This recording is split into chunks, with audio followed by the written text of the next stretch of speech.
Annonceurs, entrepreneurs, promoteurs et chefs d'entreprise, choisissez dès à présent votre meilleur partenaire média, Ideal Production. Ideal Production est basé à Cotonou au Bénin. Ideal Production, le partenaire exclusif de Sika TV en Afrique.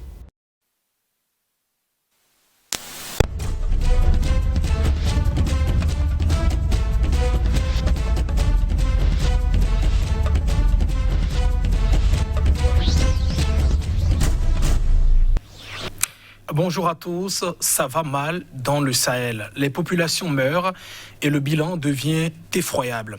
C'est le Burkina Faso qui en a fait les frais. Le week-end écoulé, on dénombre pour l'heure au moins 160 morts. L'attaque a eu lieu dans la commune de Solane, située au nord-est du pays. Il est attribué pour le moment à des présumés djihadistes liés à Al-Qaïda et puis à l'État islamique. La zone ciblée est proche de la zone des trois frontières, à savoir le Mali, le Niger et puis le Burkina Faso. Alors, question, comment enrayer l'insécurité dans le Sahel, qui compte, il faut le rappeler, donc la Mauritanie, le Burkina Faso, le Mali, le Niger et puis le Tchad, et qui cumule, faut-il aussi le préciser, plus de 3 millions de kilomètres carrés. Mesdames et messieurs, la question est en débat et on essaiera donc de répondre avec mes invités en plateau. Lamine Cissé, bonjour. Bonjour. Merci d'accepter notre invitation. Vous êtes donc un expert en communication politique et puis aussi écrivain. Merci d'être ici. C'est un plaisir toujours. Voilà. Le deuxième, il est donc en ligne. Il s'agit évidemment de Monsieur Seibou Maïga. Monsieur Maïga, bonjour. Bonjour à vous. Bonjour aussi à Monsieur Cissé et Monsieur Landry. Bonjour et merci. Bonjour. Voilà, vous êtes vous le coordonnateur mondial adjoint de Niger Debout. Voilà, merci d'accepter aussi notre invitation. Mesdames et messieurs, nous allons évidemment, pour planter donc le décor, faire un petit tour à la régie pour suivre donc cet élément des populations totalement abasourdies après cette attaque. Je rappelle, pour le moment, le bilan provisoire est de 160 morts. Le nord du Burkina Faso a été frappé dans la nuit de vendredi à samedi par 2 attaques dont l'une a fait au moins 138 morts, la plus meurtrière dans ce pays depuis le début des violences djihadistes en 2015. Ces attaques ont été commises dans la zone dite des trois frontières, entre le Burkina Faso, le Mali et le Niger, régulièrement ciblées par des assauts meurtriers de djihadistes présumés liés à Al-Qaïda et à l'État islamique contre des civils et des militaires. Les populations sont désemparées. Si un Burkinabé a des problèmes, c'est comme tous les Burkinabés qui ont des problèmes. Vraiment, on est vraiment découragé de la situation.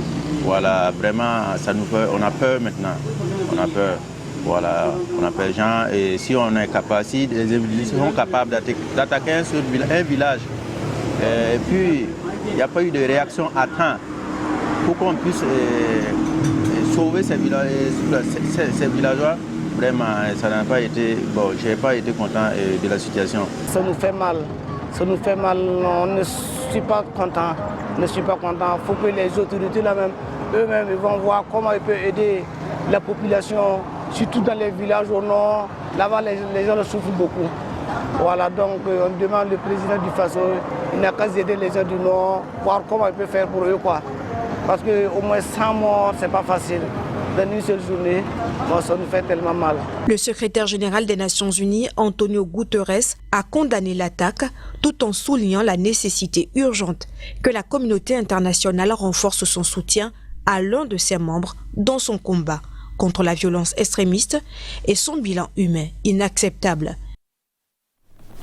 Voilà, mesdames et messieurs, pour ce petit élément qui, évidemment, peut parler de de l'émotion pour le moment des citoyens burkinabés sur le terrain. Lamine Cissé, un nouveau bilan macabre après déjà les précédents. On rappelle, ce n'est pas donc la première fois que le Burkina Faso est donc touché, récurrente attaque, peut-être encore demain, de nouvelles attaques. Oui, c'est-à-dire que c'est incompréhensible. Incompréhensible dans la mesure où ce combat est internationalisé. Des gens avec du matériel sophistiqué. Des gens qui sont sur satellite, qui peuvent voir même les motos qui circulent. Vous parlez des assaillants, des forces ennemies, qui sont dotés de moyens, c'est ce que vous voulez dire? Non, je voudrais dire... face aux moyens déployés pour la lutte contre le terrorisme, nous voyons que des gens qui n'ont pas de moyens continuent à frapper toujours. Et c'est ça qui est paradoxal. C'est paradoxal, c'est comme si, n'est-ce pas, la priorité c'est pour occuper le terrain Sahel, mais c'est pour ne pas pacifier le terrain Sahel. C'est l'impression que nous avons. Parce que quand on voit la durée, n'est-ce pas, tous les moyens déployés, tu vois, le secrétaire général des Nations Unies qui condamne, il condamne qui? Des assassins, tu les condamnes, est-ce que c'est ce dont on a besoin? Non, on n'a pas besoin de ça. On a besoin des actions concrètes. Des actions concrètes face à cette situation. Et même toujours, c'est au niveau de ces 3 frontières, les 3 pays réunis n'ont pas pu pacifier ces 3 pays frontaliers. Et ça veut dire que toute une armée républicaine, toute une armée internationale, les gens viennent, ils font ce qu'ils veulent. Et ça continue, ça continue. Maintenant, quel est le sens même de ces forces, qu'on parle de force Barkhane ou force je ne sais pas. Quel est ce sens? Parce qu'on ne voit pas le sens, on ne voit même pas l'utilité. Je crois que il y a beaucoup de questions fondamentales sur lesquelles il y a beaucoup de questions qui trottent dans la tête des gens. C'est pas parce qu'on est indigné ou bien on est touché, mais on s'interroge finalement. C'est pourquoi j'ai dit il faut d'abord voir les causes, les diagnostiquer pour pouvoir trouver des solutions endogènes d'abord. Tant qu'on ne va pas vers les solutions endogènes, on ne peut pas régler ce problème-là. D'accord. Je vais laisser réagir M. Seibou Maïga. On parle de la récurrence, disons, de ces différentes attaques. Est-ce que vous arrivez à comprendre quelle est la lecture que vous en faites parlant de ces attaques un peu répétées, M. Maïga? Le constat est grave et inquiétant parce qu'on se rend compte que la violence et les violences s'intensifient au Niger, au Mali, au Burkina. Et j'ai l'impression que c'est un complot qui est en train de s'opérer contre les pays du Sahel pour donner une intensité que ce conflit n'a pas. Comme l'a dit tout à l'heure M. Cissé, tous les moyens technologiques déployés par les pays, qu'il s'agisse de la France, des Nations Unies à travers l'opération MINUSMA et toutes les autres opérations comme le G5 Sahel, on ne peut pas comprendre que des motos se déplacent par centaines, parce que des fois on parle de 500 motos, des fois de 300 motos, et qu'elles opèrent sans pour autant être localisées, qu'elles s'en aillent sans pour autant être localisées, et qu'il n'y ait pas de poursuite. Moi, je me rappelle, il y a quelques années, au Niger, je vais vous donner un exemple qui me revient. On se rappelle que les États-Unis avaient envoyé un émissaire, et je pense que c'était l'émissaire des conflits de faible intensité. C'est-à-dire qu'ils considéraient à l'époque que cette tension dans le Sahel est une tension de faible intensité. Et je pense qu'il y a une stratégie qui veut que ce conflit prenne de l'ampleur pour aller on ne sait vers où. En tout cas, ce qui est sûr, la France, à travers Barkhane, les États du Sahel ne peuvent pas continuer à rester indifférents face à cette recrudescence du terrorisme. Vous vous rappellerez qu'en février dernier, il a été décidé que 1200 soldats tchadiens soient déployés dans cette zone des 3 frontières. Et depuis là, ils sont là, depuis plus de 3 mois, depuis mars, je pense, si je ne me trompe, les 1200 soldats tchadiens sont basés dans la zone des 3 frontières. Et jusque-là, cela n'a pas aidé à faire baisser la tension. Ces 160 morts de Solane viennent nous rappeler que, effectivement, toute cette stratégie de lutte contre le terrorisme au Sahel n'est pas efficace. D'accord. Avant peut-être d'en venir sur ce que Lamine disait tout à l'heure, peut-être il faut scruter les causes beaucoup plus endogènes pour en venir à bout de ce mal, de cette insécurité dans la zone. Monsieur Maïga, est-ce que pour vous, qu'est-ce qui pourrait justifier, est-ce qu'on peut qualifier peut-être de cette focalisation sur le Burkina Faso, parce qu'on a l'impression que le Burkina est une véritable cible, même si, je le rappelle aussi, le Niger et également le Tchad ne sont pas forcément exclus de ces attaques. Je ne pense pas qu'il y ait une focalisation sur le Burkina Faso. Peut-être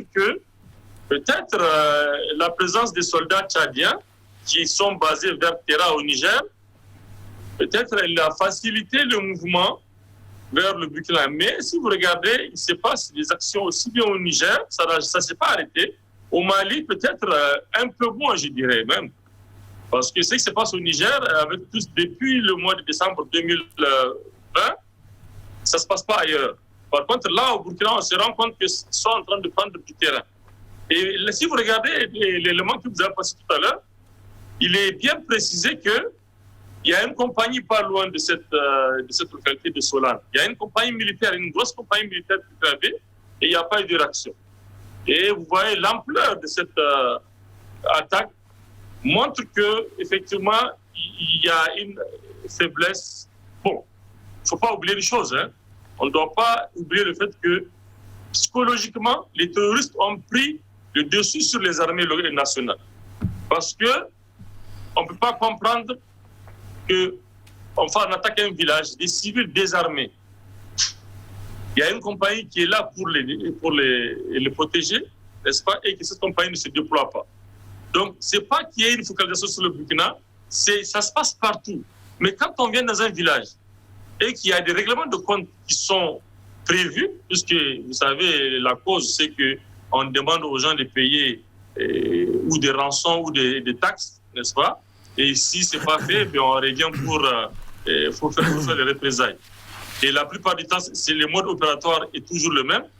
Les villageois sont prévenus. Quant à eux, les civils, je veux dire, quant à eux, ils préviennent les autorités qui ne réagissent pas. Donc, vous voyez, les civils sont laissés à eux-mêmes.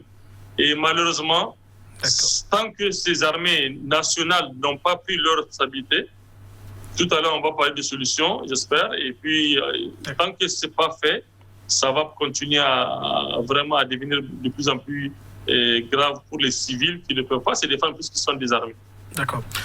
Lamine Cissé, c'est vrai, Maïga disait tout à l'heure, pas forcément une certaine focalisation sur le Burkina, mais on y voit quand même aussi depuis plusieurs années, même si le Niger est aussi touché, le Burkina n'est pas aussi forcément épargné. Vous en faites une lecture peut-être avant qu'on ne vienne aux causes qui pourraient justifier la récurrence de ces attaques dans le Sahel. Oui, parce qu'on ne peut pas, c'est lié quoi, on ne peut pas traiter ça sans appeler les causes, hein. C'est pas possible parce que... Oui, allez-y alors. Parce que en fait, les pays ne sont pas encore sécurisés. Hein. Il y a l'accalmie, mais les terroristes s'organisent. Ils s'organisent. Burkina, ça fait 1400, plus de 1400 tués depuis 2015 jusqu'à aujourd'hui. Des bilans officiels. Hein. Officiels, oui, mais c'est plus que ça. C'est-à-dire que c'est les statistiques qui donnent. Mais le problème fondamental, c'est pourquoi j'ai dit, sur ce plateau-là, ici, en son temps, quand le Burkina était dans la spirale de la violence, des troubles sociopolitiques, nous avons attiré l'attention. Parce que vous voyez, depuis plusieurs années, au sein de la CEDEAO, le Burkina était le médiateur principal des conflits dans la sous-région. Avec Blaise Compaoré. Donc, il recevait même ces djihadistes qu'on appelle djihadistes ou des islamistes, etc. Il les recevait au palais et il négociait avec eux pour avoir de l'apaisement. Il utilisait sa méthode. Les conflits au Mali, il était impliqué, les conflits en Côte d'Ivoire, etc., etc., etc. Nous avons vu que Blaise Compaoré avait pris le rôle que Yadema avait à cette époque-là, quand Yadema vivait. Mais donc, le renversement de Blaise Compaoré, c'est ce qu'il faut analyser. Son renversement n'a pas été une révolution populaire. Ce n'était pas une révolution populaire. C'était les partisans de Blaise Compaoré contre Blaise Compaoré. Celui qui est là actuellement, président de la République, il n'est pas nouveau. Hein? Depuis Blaise Compaoré, depuis le début, c'est eux ensemble. Donc tout ce qui était là, c'était avec Blaise Compaoré. Mais parce que le déclic seulement, Blaise Compaoré n'a pas voulu respecter la Constitution. Il a voulu continuer et ils ont dit non, nous voulons aussi. Et il y a une division au sein de son propre parti.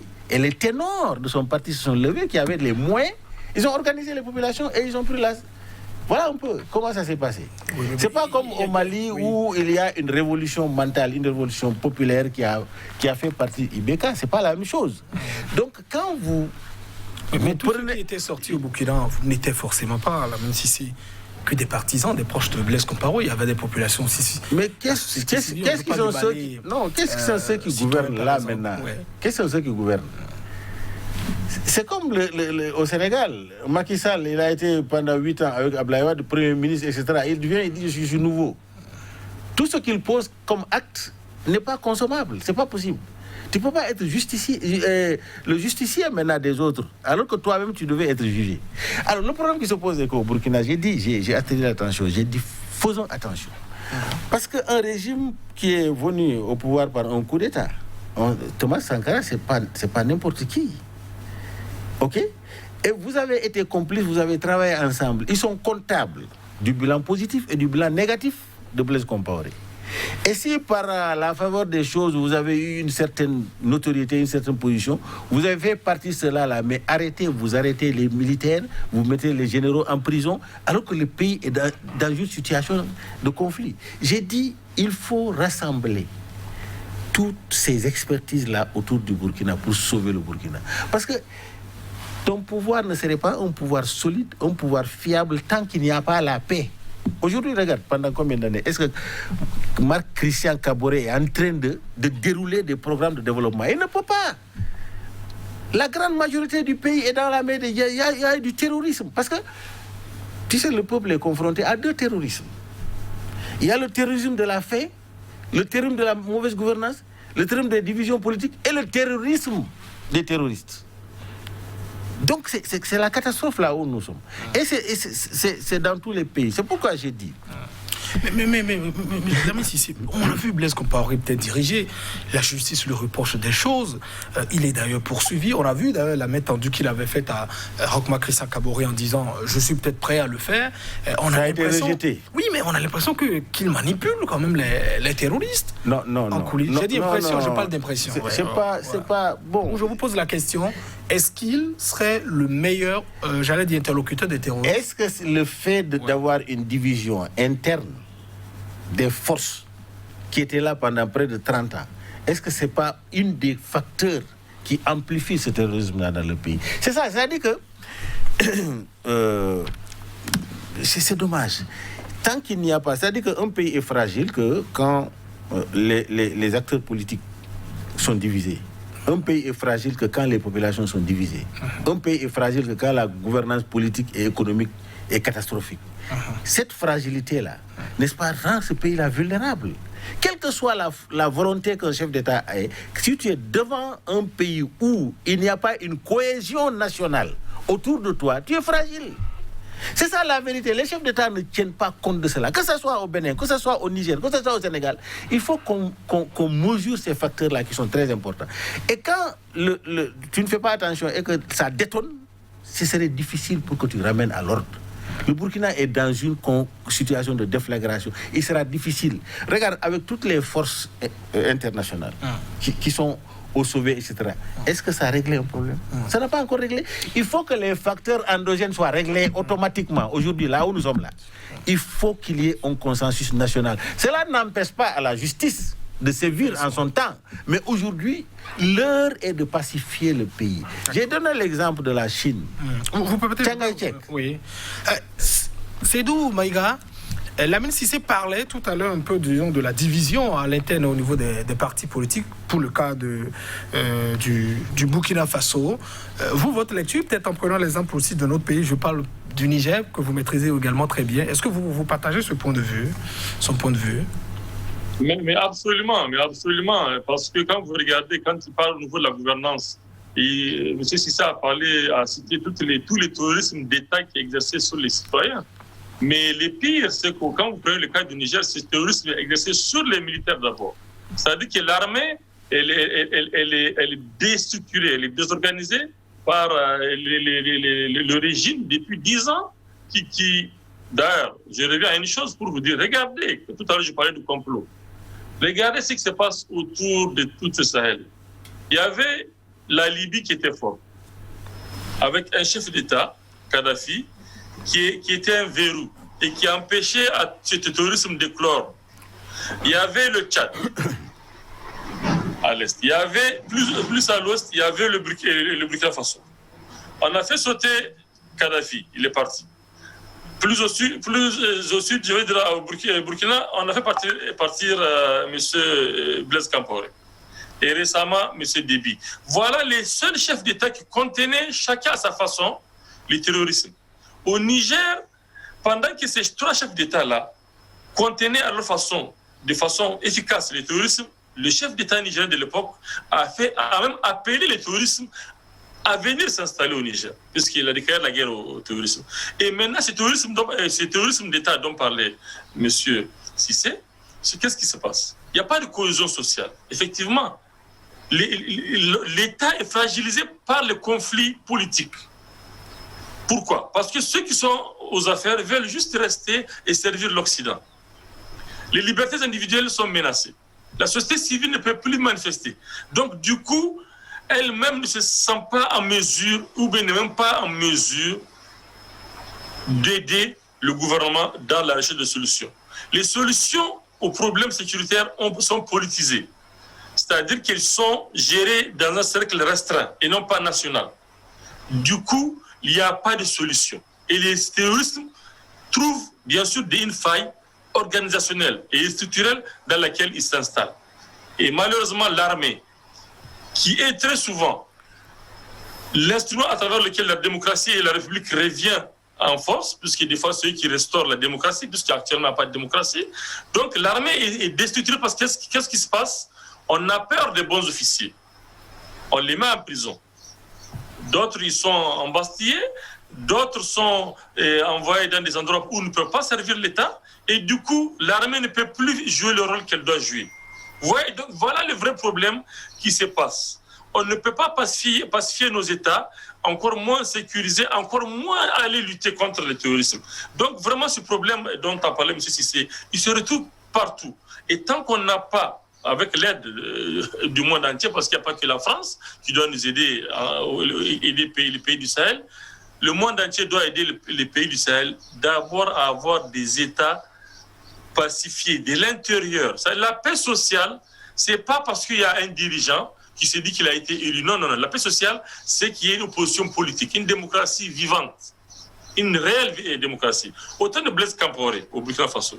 Vous voyez très bien qu'il était même un médiateur reconnu et réputé qui libérait les otages. Mais écoutez, on ne peut pas espérer mieux que ça. Aujourd'hui, c'est une déflagration, effectivement, du terrorisme. Partout, les armées sont en train de prendre des coups et n'arrivent pas à se réorganiser. Pourquoi? Parce que chaque État dit qu'il va compter sur Barkhane ou sur le G5 Sahel. Du coup, les armées nationales se retrouvent derrière ces opérations conjointes et elles deviennent inefficaces. Ami Cissé, vous parlez de la Chine avec ce général que vous évoquez, parlant un peu, disons, de ses prouesses, avant que je ne passe la parole à Maïga. Oui, non, je disais que Mao Zedong, à un moment donné de l'histoire chinoise, quand il a vu que le pays est en danger face à l'ennemi, il a fait la paix avec ses farouches ennemis pour s'asseoir sur la même table, pour sauver la Chine d'abord. C'était stratégique. Mais ça dit qu'un patriote, nos chefs d'État, c'est leur ego qui est surdimensionné. Et ce sont des mortels, on va les mettre sous la terre un jour. Ils n'ont qu'à revenir à la raison. Et qu'il n'y a pas de valeur que l'être humain, que la personne. Et personne n'est supérieur à personne. C'est-à-dire qu'en fait, c'est un privilège que les populations t'ont accordé. Ils t'ont confié. Ça ne t'appartient pas. Le pays ne t'appartient pas. Les richesses ne t'appartiennent pas. Les principaux acteurs de développement, c'est les populations. Sans les populations, tu n'es rien du tout. Mais donc, il faut être mu par l'intérêt supérieur de ces populations-là. Pour dire que, moi, ma mission principale, c'est une mission de service public. Je dois, ma famille, là, qui est le pays, parce qu'en fait, un président de la République, c'est le père de famille. Tous les autres, là, ils sont membres de la famille. Il n'est supérieur ni à l'autre, ni l'autre est supérieur à lui. Ce qu'il doit faire, tous nos pays sont en guerre en ce moment-là. Vous savez qu'il y a la paix. Tous les pays en Afrique de l'Ouest sont en guerre. Vous savez, quand vous n'êtes pas en guerre avec les armes, vous êtes en guerre avec la faim, avec la pauvreté. Tout le monde court. Les gens n'ont même pas le temps de réfléchir à quoi. Regarde, quand tu vas dans la rue, les pères de famille, ils courent du matin jusqu'à minuit pour chercher le quotidien pour la famille. Ils sont en guerre. En plus de cette guerre-là, vous amenez cette guerre-là. C'est-à-dire que des innocents personnes qu'on tue. Normalement, un chef d'État sérieux doit pouvoir se concerter avec toute l'opposition et la société civile. À l'intérieur. À l'intérieur du pays. Pour dire Parce que c'est pas ton problème, c'est le problème de la nation. C'est la nation qui est en danger. Et toi, tu n'as été élu que par 50 ou 55% des voix. On dit si tu es à 51%, tu es le président de tous ceux qui ont voté contre toi et tous ceux qui n'ont pas voté pour toi. Tu es le président de la République. Mais c'est une démocratie conventionnelle, elle n'est pas populaire. Il ne faut pas prendre la tête à cause de ça. Il faut savoir que c'est une convention qui t'a mis là. Les gens ont confiance en toi, mais tu devais être équilibriste. L'équilibriste est que tu dois être impartial. Ok? Tu dois gouverner dans la juste mesure pour savoir que toi là, les hommes sont en train de te regarder, mais Dieu aussi est en train de te regarder. Comment se fait-il qu'au Burkina Faso, avec tous ces problèmes-là, je n'ai pas vu toute l'opposition. Pourquoi on va exclure Blaise Compaoré de la négociation? Mais on n'a qu'à demander son expertise.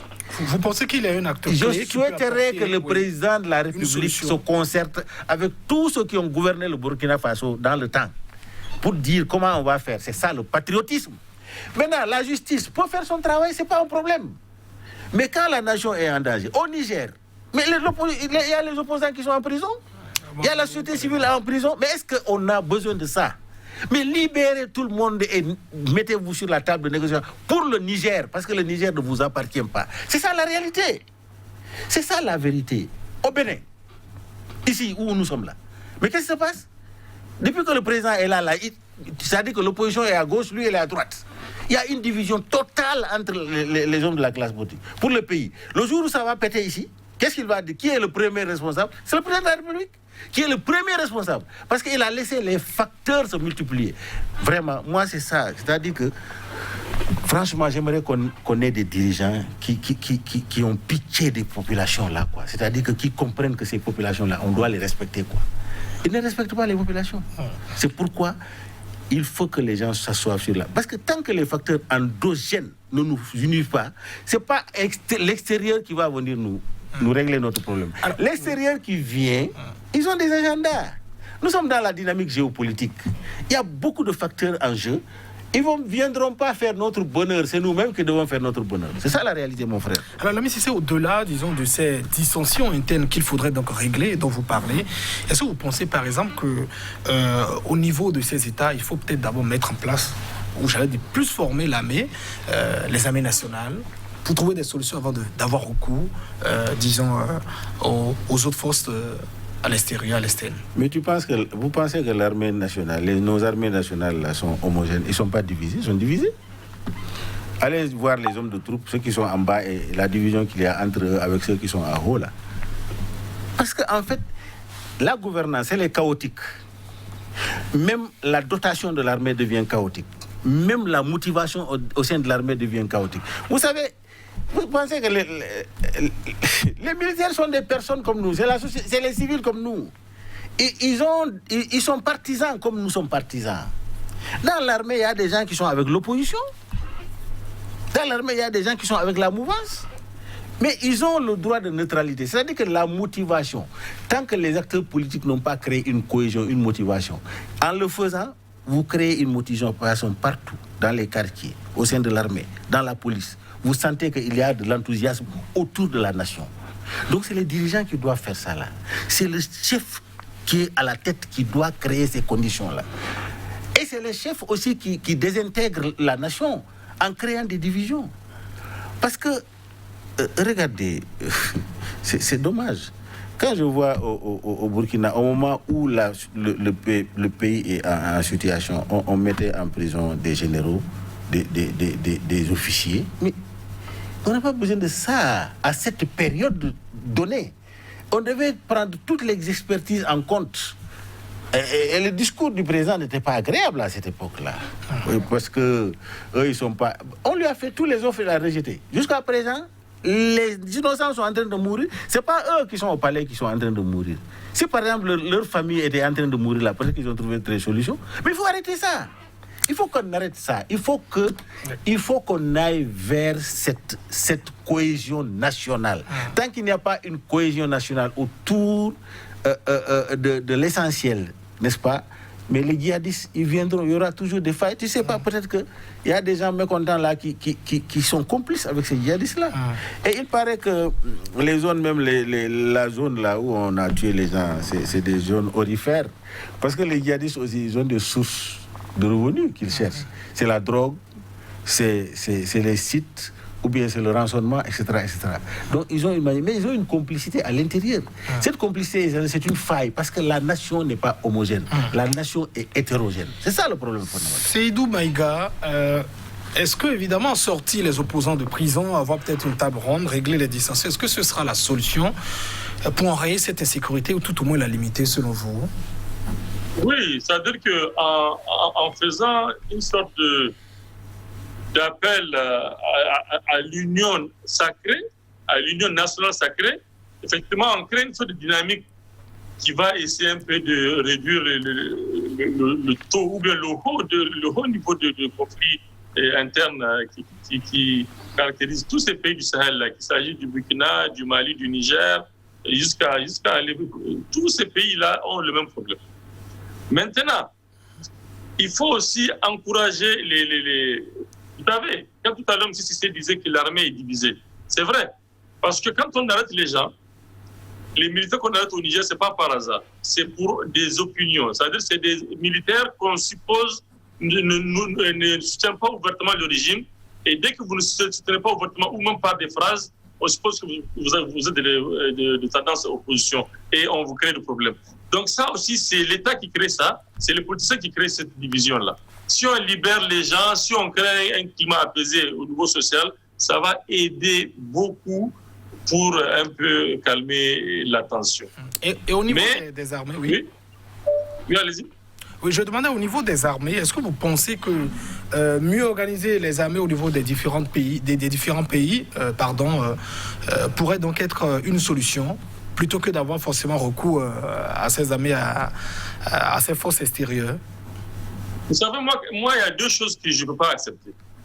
Je suis un ancien rebelle, j'ai une certaine notion quand même, et puis on voit bien, on a quand même une notion aussi, c'est que même quand on est civil, on sait que nos armées sont quand même assez bien formées. Au Burkina, au Niger, au Mali, jusqu'au Sénégal, toute cette Afrique de l'Ouest là, on a des armées qui, à la base, étaient assez bien formées. Parce qu'il y en a même des écoles de formation. Okay. Mais aussi, il y a des bons officiers. Mais aujourd'hui, qu'on nous dise que face à des terroristes en moto, qu'on nous dise qu'ils sont équipés, ils ont des armes sophistiquées, non. Est-ce qu'une moto peut prendre des armes lourdes? C'est pas possible. C'est ou des mitraillettes, ou des grenades, ou à la limite, une lance-roquette. Mais toutes les armes lourdes, telles que les 12-7 ou les 14-5 et tous les autres, ne peuvent pas aller en moto. Alors que nos armées sont équipées de ces matériels-là. Donc déjà, au niveau matériel, les armées sont plus équipées. Mais chaque fois qu'il y a des défaites, on dit des terroristes lourdement armés. Ce qui est vraiment abusé. Deuxième chose, au niveau de la formation. Comment est-ce qu'on peut prendre des militaires de carrière, des gens qui ont fait des formations de qualité au niveau national et même international, et qu'on vient de dire qu'ils sont mal formés par rapport à des terroristes qui sont formés dans le tas, de façon expéditive. Je vais prendre un cas pour vous dire que la théorie du complot n'est pas fausse. Au Niger, il y a quelques années, vous vous souviendrez qu'il y avait une compagnie de Barkhane entre la frontière libyenne et nigérienne, ce qu'on appelle le Salvador. Bon, il y a on va dire la base de Madama. Pendant que cette base, avant qu'elle soit démantelée, toute personne civile qui vient de la Libye ou qui vient du Niger, dans les deux sens, est interceptée aussitôt par les avions ou bien les dispositifs Barkhane de Madama, à l'époque c'était Serval. Mais aujourd'hui, bon, elle a été démantelée pour se redéployer ailleurs. Aujourd'hui, on ne peut pas détecter 100, 200, 300, 500 motos qui circulent. Donc, c'est vous dire que vraiment, cette théorie de formation, d'organisation des armées, il faut qu'on l'abandonne parce que nous c'est une auto-flagellation. Nous sommes en train de dire que nos armées sont mal formées ou mal équipées. C'est vrai qu'il y a eu des cas de scandale au Mali, au Niger et même au Burkina, de détournement des fonds de la défense. Mais il suffit juste de donner les moyens et la liberté et l'autonomie aux officiers pour aller sur le terrain, pour s'organiser. Mais autre chose que je voulais dire, c'est la motivation. La motivation n'est pas la même. Quand vous êtes un terroriste, vous avez une motivation autre que celle que le militaire n'a pas. Le militaire qui se bat au Burkina, il sait que des fois on l'a stigmatisé, on l'a même un peu empêché son avancement, parce que peut-être on le considère qu'il est de l'opposition. Comment voulez-vous qu'il ait le moral pour se battre aux côtés des forces armées tchadiennes et burkinabées? Vous voyez, il y a un problème de motivation à ce niveau-là. Et la motivation, il faut qu'il y ait une sorte de thérapie vraiment pour que les forces armées du Sahel aient la motivation, parce que tant que le mental n'est pas au rendez-vous, vous ne pouvez pas combattre des djihadistes qui se battent pour mourir ou qui se battent pour avoir le paradis qu'ils ont déjà selon leur maître de conscience. Et tant que la paix sociale dont on parlait n'est pas garantie, on ne peut pas permettre à ces armées d'avoir le moral et une motivation au moins égale à celle des terroristes qu'ils combattent. Lamine Cissé, sur la thèse de la théorie de complot, est-ce que vous y croyez? Est-ce que ça existe? Parce qu'on parle quand même, disons, de ces forces qui sont armées. D'où trouvent-ils les armes et parfois des moyens véritablement sophistiqués, comme le disait tout à l'heure M. Maïga?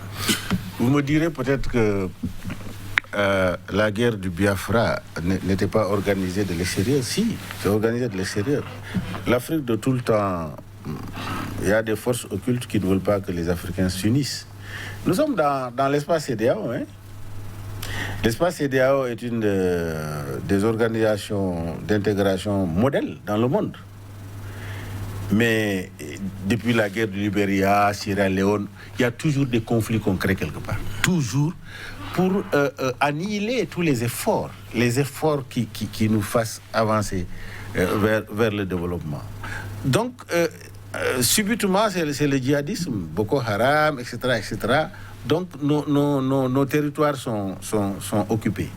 Mais ça, c'est des forces extérieures, parce qu'il y a des forces tapées sur l'ombre qui, sur le plan géopolitique, géostratégique, veulent avoir la même mise. Parce que, tu vois, l'impérialisme international, son travail, c'est ça.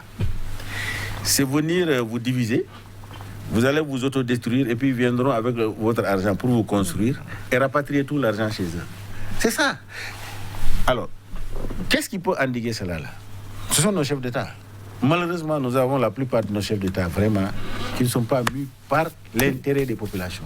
Ils sont placés ici pour jouer un rôle fondamental, ce qu'on appelle des néocolonialistes. Jusqu'à présent, nous ne sommes pas décolonisés. Hein. Nous sommes colonisés jusqu'à présent. Et jusqu'à présent, nous avons des néocoloniaux, des chefs d'État néocoloniaux qui nous gouvernent et qui mangent avec nous, mais ils sont en train de travailler pour les autres. Alors, celui qui se lève pour couper ce cordon ombilical-là, tu as des problèmes. Soit on te liquide, ou bien on amène des troubles dans ton pays. Maintenant, tu vois, le Burkina Faso, ce pays-là, a une histoire indéniable. Le Burkina Faso, le pays des hommes intègres, on ne peut pas dire que c'est des hommes aguerris, c'est des travailleurs, ils ne sont pas paresseux. Qui connaît le Burkinabé, c'est que le Burkinabé est un homme travailleur. Et c'est eux qui ont développé la Côte d'Ivoire par le travail. C'était la Haute Volta à cette époque-là. C'est des hommes intègres, travailleurs. On les a inculqué cette valeur-là. Sankara est venu pour lever la conscience citoyenne de ce peuple-là, pour donner le cap à l'Afrique, pour dire voilà le chemin qu'il faut apprendre. Comptons sur notre propre force. C'est pourquoi je ne tolère pas les autorités burkinabées. Je dis, c'est eux qui doivent donner l'exemple de cohésion nationale. Mais ils ont commis une erreur politique à un moment donné de leur vie. Ça arrive, mais il faut rectifier. Oui. L'erreur, c'est quoi? C'est d'avoir chassé Blaise Compaoré, vous voulez dire? Non, je n'ai pas dit d'avoir chassé. Parce qu'en fait, moi, je suis d'accord que Blaise Compaoré ne brille pas un autre mandat. Quand même, c'était un mandat de trop. OK? La manière dont il est parti, je crois que ça a été une leçon pour les autres chefs d'État qui aimeraient, n'est-ce pas, s'éterniser au pouvoir. Mais je dis qu'il n'y a pas d'alternative. C'est une alternance qui s'est offerte au Burkina Faso. Ce n'est pas une alternative. C'est une alternance. Parce que c'est les mêmes personnes qui étaient là-bas, qui sont là jusqu'à présent. Mais maintenant, on ne peut pas être là et voir le problème sécuritaire et que le pays est en guerre. Parce que le Burkina Faso est en guerre. Hein. Tu vois le nombre de pourcentage de territoire qui n'est pas contrôlé par le pays, par l'armée, c'est catastrophique. Donc pour moi, le Burkina est en guerre. En état de guerre, il n'y a pas d'état d'âme, il n'y a pas d'ego. C'est pourquoi j'invite le président Marc, je l'invite à créer les conditions d'un dialogue national autour, inclusif, pas exclusif, y compris Blaise Compaoré. Mais après, quand la nation va être stabilisée là, mais la justice va sévir pour ce qui reste. Mais pour le moment, il faut sauver la nation, il faut sécuriser les populations parce que c'est son rôle régalien. Il ne peut pas le faire seul. Il peut le faire avec une armée, avec les populations. Tu sais, dans le système de sécurisation, ce qu'ils ne comprennent pas est que les populations, c'est les premiers acteurs de sécurité dans un pays. OK? Il faut qu'ils se sentent à part entière, n'est-ce pas, appartenir à cette nation-là pour créer la motivation dans ce sens-là. Mais tant que les acteurs politiques sont divisés, mais la division, elle va même jusque dans les villages, dans les familles. C'est comme ça. Alors donc vraiment, je crois que... Et vous voyez, l'exemple de l'armée tchadienne avec le président qui a repoussé les djihadistes de son pays jusque dans les territoires d'autrui pour leur dire amenez votre armée occupée. Mais quelle force extérieure l'a aidé à faire ça? C'est lui qui s'est levé, la bravoure de l'armée. Et il a amené tout le monde autour de lui. Il a créé une dynamique de cohésion. Le président lui-même, il est allé au front. Quand il est allé au front, les militaires ont arrêté, donc on est prêt à mourir. Mais ça, c'est des exemples. Donc moi, je dis, j'invite nos chefs d'État, surtout qui sont dans des situations, vraiment, de voir à l'intérieur de la nation, de créer une cohésion. Ceux qui ont enfermé les gens, etc., des prisonniers politiques, là, libérez-les et créez un consensus autour du pays. Chacun apporte son expertise pour que chaque population se sente maintenant, la libération se fait au niveau des populations. Parce que quand vous enfermez un leader politique qui a des populations, des milliers de personnes derrière lui, vous avez déjà enfermé tous ces milliers de personnes-là. Eux, leur travail est que, même s'ils voient que le pays est en danger, ils veulent que tu coules, le bateau coule avec toi ensemble. Mais quand tu crées cette cohésion nationale-là, autour de toi-même, mais tu deviens beaucoup plus fort. C'est-à-dire que si le pays ne devient plus vulnérable, le pays devient très fort. Mais tant qu'il y a ce système-là, nos pays sont fragilisés. Monsieur Seydou Maïga, la situation, disons, en Libye, notamment l'explosion qu'on a pu constater en 2011, a-t-elle quelque chose à voir, disons, dans ce que nous vivons aujourd'hui? Parce que le Sahel existe quand même depuis des années, le Burkina, le Niger. Mais on a vu notamment la récurrence de ces, de ces attaques remonter quand même il y a quelques années. Mais absolument, monsieur Landry, mais totalement. Moi, j'ai fait une thèse professionnelle sur ce conflit-là. Et j'ai fini et je l'ai même soumise à Issouf Mahamadou juste à son accession au pouvoir en avril 2011, alors que le conflit n'était pas terminé en Libye. Moi, j'avais déjà prévu que parce que pour avoir été en Libye plusieurs fois pendant la rébellion Touareg du MNJ, dont j'étais le porte-parole, donc j'avais prévu que si jamais le conflit qui s'est sévissé en Libye aurait emporté d'aventure Kadhafi, les États du Sahel auront du mal parce qu'il y aura une déflagration et une insécurité généralisée qui va emporter beaucoup d'États. Aujourd'hui, nous sommes là. Et vous savez, ce qui n'est pas un hasard, c'est que c'est la France qui a détruit la Libye. C'est Sarkozy, à l'époque, donc, qui a fait assassiner Kadhafi. Et c'est pour ça qu'il n'y a pas de hasard. Et on se voit aujourd'hui avec une grosse opération française dans le Sahel, Barkhane. Aujourd'hui, on voit encore que derrière tout ce qui a fait partir Blaise Compaoré, il y a la main de la France. Au Tchad aussi, on parle de la main de la France pour la disparition de Déby. Vous voyez, il n'y a pas de fumée sans feu dans cette affaire-là. Et on est là, on a des États qui sont complètement déstabilisés depuis que la Libye est tombée. Moi, j'aimerais juste rappeler quelque chose qui s'est passé il y a à peu près 3 ans au Mali. Si vous vous rappelez, l'État malien avait changé de stratégie militaire. Ils avaient dit que désormais, il n'y aura plus de bases militaires dans les régions, mais ce sera des patrouilles militaires mobiles. Et un an après, le Niger a adopté cette stratégie qui consiste à ne pas avoir des compagnies militaires fixes qui aient des patrouilles mobiles. Donc, être partout et nulle part à la fois. Est-ce que ce n'est pas les conseillers militaires de Barkhane qui ont donné cette stratégie pour que les terroristes puissent s'installer durablement dans ces zones-là? Parce que vous vous rendez compte qu'à Solan, là où il y a eu 160 morts burkinabés, il y avait une base militaire pas loin, mais elle n'a pas réagi. Au Niger, on voit la même chose, le même mode opératoire. C'est comme si toutes ces armées du Sahel là ont reçu le mot d'ordre de ne jamais se déployer parce qu'il y a le danger terroriste. En fait, les armées ont plus peur du terrorisme que les civils. Donc, parmi les solutions que moi j'aimerais préconiser, c'est vraiment avoir des bases militaires renforcées dans la zone des 3 frontières et même dans les zones à risque. Chaque État sait quelles sont les zones à risque. Chaque État sait dans quelles zones les terroristes peuvent se mobiliser pour attaquer. Au lieu d'être absent, il faut vraiment plus de présence militaire. Au Niger, au Mali, on a connu des rébellions et chaque fois qu'il y avait des rébellions, l'armée accentuait sa présence. Deuxième solution, c'est se baser sur les leaders locaux, religieux et les leaders d'opinion pour vraiment essayer d'arrêter ce phénomène-là. Sans quoi, comme le disait M. Cissé, sans cette population qu'on va dépolitiser, qu'on va unifier, qu'on va apaiser, on ne pourra pas combattre cet ennemi. Voilà. Non, pour la Libye, tu as parlé de la Libye.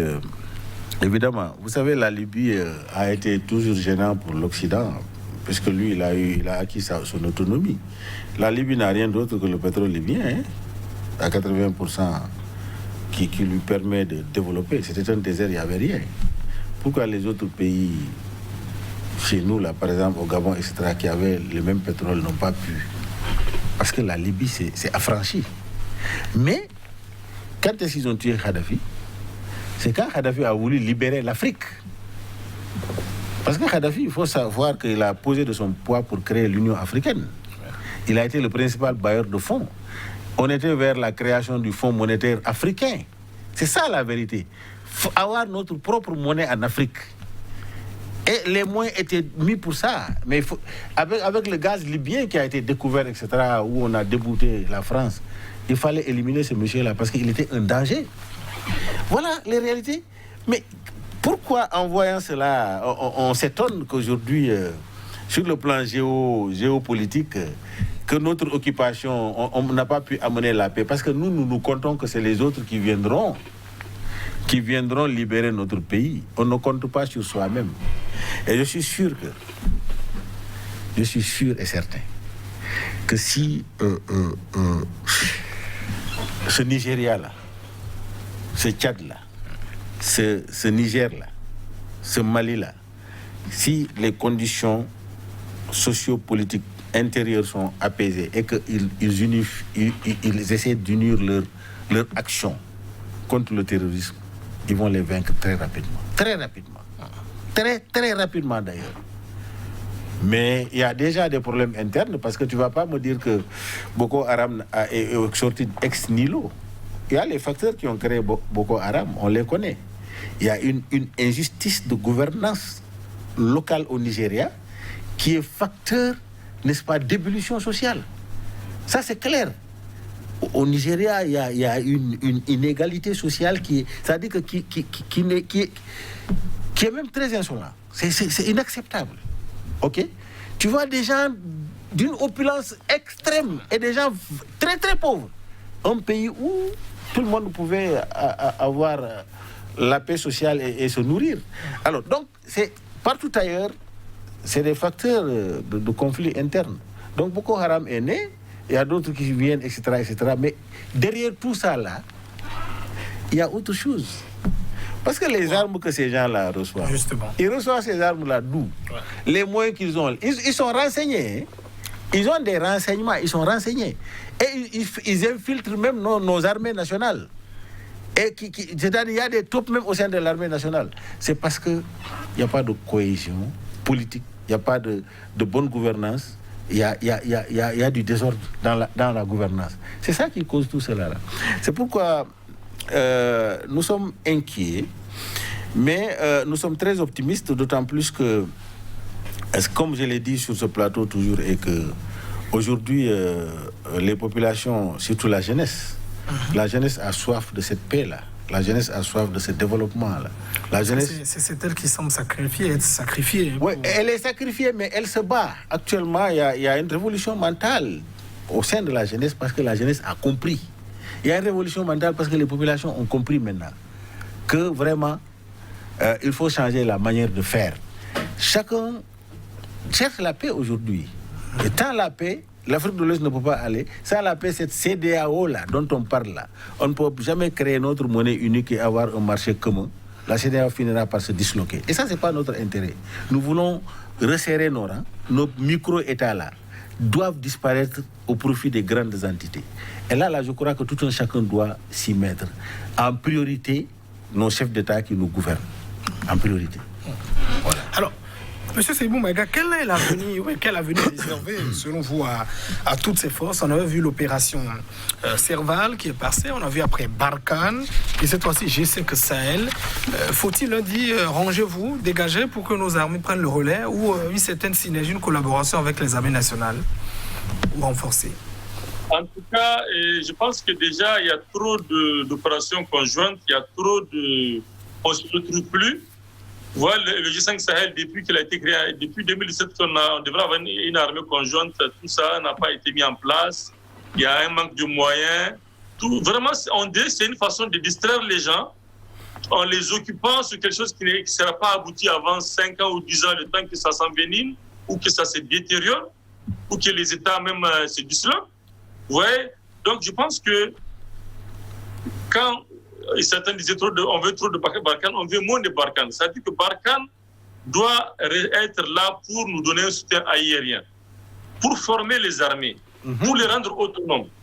Voilà. Parce que, regardez aujourd'hui le drone, la surveillance aérienne, elle est assurée tantôt par les Américains, tantôt par les Français. Mais les Français surtout. Alors pourquoi est-ce que les Français ne donnent pas les moyens aux armées du Sahel pour avoir des drones, les maîtriser et utiliser eux-mêmes pour pouvoir se déployer sur le terrain? Pourquoi est-ce qu'à chaque fois qu'il y a des opérations, les armées du Niger, du Mali, du Burkina doivent faire appel à la surveillance, à l'appui ou à la surveillance aérienne Barkhane pour se déployer? Donc il faut que Barkhane, si elle est sincère, donne les moyens à ces États-là d'avoir les équipements technologiques et la formation adéquate pour être autonome. On n'a pas besoin de plus de Barkhane, on a juste besoin d'un appui et d'une formation adéquate et des équipements qui peuvent nous permettre d'être autonomes sur le terrain. Monsieur Lamine Cissé, Monsieur Maïga parle évidemment, disons, de la formation qu'il faudra donc renforcer. Vous l'avez dit, quand on voit le fonctionnement de la plupart de ces États, je prends le siège de l'Union africaine à Addis Abeba qui a été offert par la Chine, comment les installations ont été un peu faites. Je donne juste cet exemple. Autrement dit, nos pays qui ont toujours ce caractère extraverti vers l'extérieur, comment y arriver? Est-ce que la seule volonté, disons, des chefs d'État suffira pour se départir de tous ces goulots que vous-même vous avez quand même essayé de décrire tout à l'heure? Oui, la Chine n'est pas mercantile. C'est pourquoi moi... Elle n'est non plus Mère Teresa, elle ne vient pas non plus pour ni philanthrope. Dis-moi l'acte concret de la Chine qu'on peut critiquer sur le continent africain, il n'y en a pas. Attendons qu'il le fasse. Alors donc la Chine n'est pas mercantile du point de vue historique et du point de vue contextuel. Mais l'Union européenne, par contre, est mercantile. Et c'est l'argent de l'Union européenne qui nous soutient dans tout ce que nous faisons. Alors qu'on regorge de richesses. Mais c'est l'argent de l'Union européenne. Alors, franchement, je crois que M. Maïga, il a dit qu'il faut qu'il y ait une certaine autonomie. Parce que le rôle fondamental qu'ils doivent faire, c'est de former nos armées, de les équiper pour qu'ils soient autonomes. Mais je crois que dans ce sens-là, ils veulent toujours diriger. Pourquoi diriger? Parce que tu vois, quand on parle de Sahel, Sahel ou le Sahel? Sen 5 Sahel, hein? Quand on parle de ça, c'est-à-dire que c'est une zone. Mais G5 Sahel. Voilà, G5 Sahel, c'est une zone. Mais cette zone-là, vous savez, on a parlé de la Mauritanie, Mali, etc., Niger, etc. Tu vois, l'action pour la partition de cet endroit-là est en cours. Hein? C'est en cours. L'idée de la partition du nord du Mali est en cours. C'est ça qu'il faut comprendre. Donc, tout ce qui va à l'encontre de cela là, n'est pas dans leur agenda.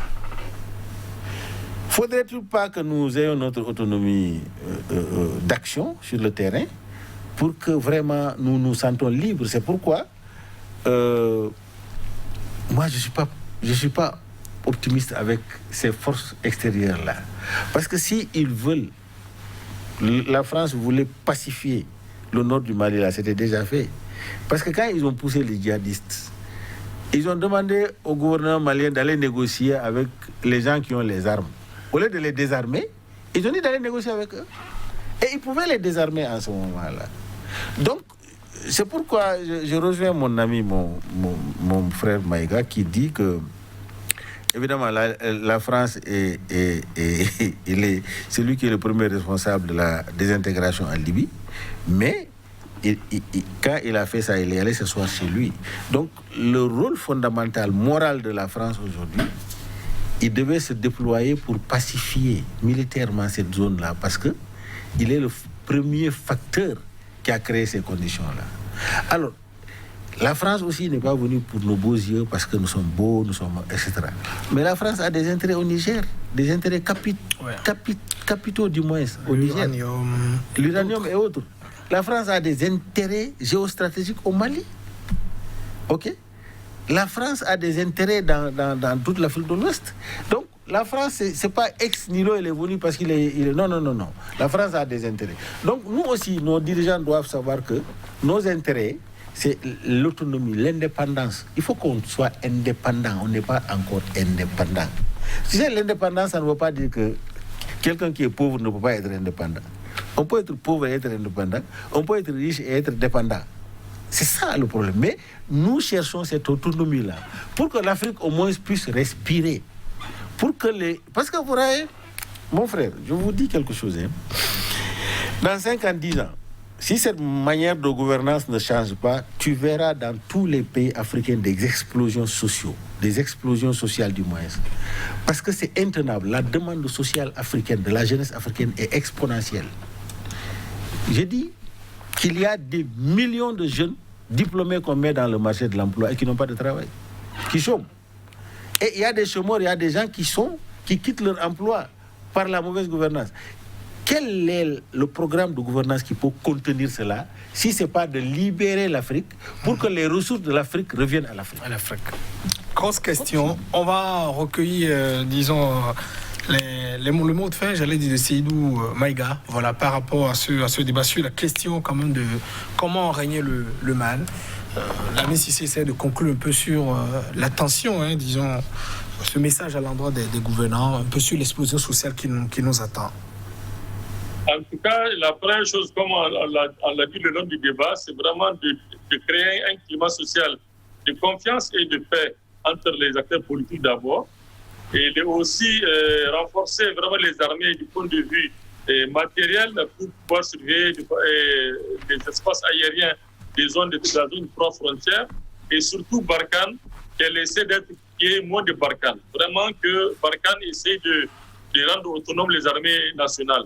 Et aussi au niveau national, que les armées nationales se déploient sur les zones de 3 frontières et non pas qu'elles s'en éloignent. Et localement, que chaque pays utilise les leaders religieux et les leaders communautaires pour essayer de sensibiliser et même d'aller au contact des terroristes pour créer peut-être un dialogue, puisque maintenant tout le monde en parle. Tout le monde parle de dialoguer avec les terroristes. Ce sont des gens, majoritairement des pays en question. Donc il ne faut pas fermer, ce sont des questions ouvertes. Toutes les solutions doivent être envisagées pour cette paix sociale et la lutte contre le terrorisme. Merci à vous, Seydou Maïga. Je rappelle que vous êtes le coordonnateur mondial adjoint de Debout Niger Debout. Voilà, vous étiez donc en face, évidemment, ou en ligne, mais en tout cas sur ce plateau Lamine Cissé, qui est écrivain, expert en communication politique, on parlait évidemment de ces attaques récurrentes dans le Sahel. Comment enrayer le mal avec ces dernières attaques au Burkina Faso? Le bilan pour le moment, au moins 160 morts. Des gens manquent toujours encore à l'appel. Mesdames, Messieurs, ce sera tout pour cette émission. Merci de votre attention. Au revoir.